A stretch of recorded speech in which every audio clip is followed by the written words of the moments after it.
Prime Minister Mark Carney will meet with the Incident Response Group today. They're going to discuss the ongoing wildfire situation in Canada. This comes as the federal government is also greenlighting Manitoba's request for more emergency assistance as that province battles one of its worst wildfire seasons.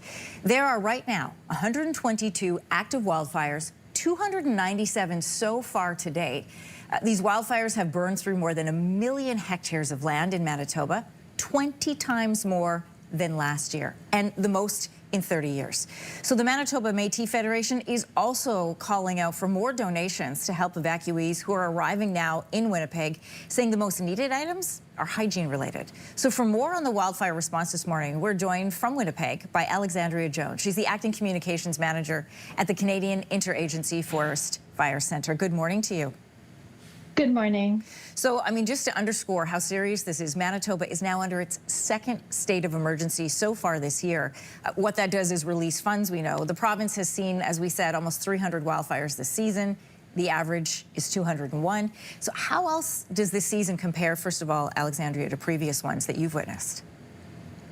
Yeah, absolutely. So this is definitely a severe wildfire season for the country. We're at National Preparedness Level 5, which essentially means that the fire situation is severe across the country, that all Canadian firefighting resources are actively engaged in response, and that we need to call upon international assistance for support. So it is fairly severe this year, about the second most severe on record, actually. We've been following how so many of these wildfires in Manitoba are in areas that are really challenging for fire crews to get to. The Canadian Armed Forces, they were called in. They helped to airlift out Garden Hill First Nation residents, brought them to safety over the weekend. The reserve is 500 kilometers from Winnipeg. There are no roads going to it. So can you outline for everybody watching this morning, what are the challenges in these locations trying to combat these fires? Yeah, so if you think of traditional firefighting in a city, you have a fire truck, you have firefighters, there's roads, there's infrastructure, there's pumps, water supply. All of that kind of goes out the window in northern communities where you don't have that access. And so in these situations where communities are very remote, there is fires impacting these communities, a lot of the time your only option is evacuation for the safety of personnel. And then if firefighters can get in there using aircraft, they do their best to do that. But it is very challenging, especially if there's no water sources nearby. So in that point, they're just trucking in water or using water bombers by air? It could be water bombers. Water bombers do need a nearby water body to scoop out of. There might be helicopters with buckets where they fly a distance with a bucket of water underneath them.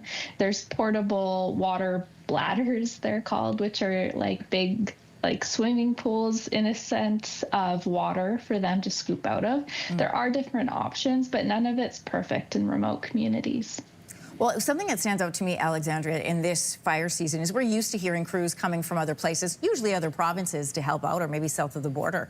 But we've had so many fire crews coming in from other countries, Mexico recently landing on the ground to help out in Manitoba. How critical has that international support been for the fire season in Manitoba?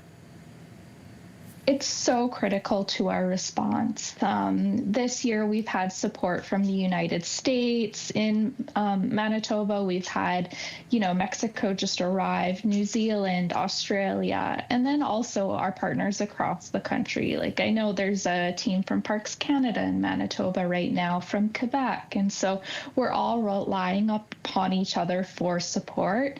And in turn, when our partners need our support, such as during the LA wildfires in California, we do our best to assist as well. Alexandria Jones, Acting Communications Manager at the Canadian Interagency Forest Fire Centre. I know this is a very critical and busy time for you, so thanks for joining us this morning.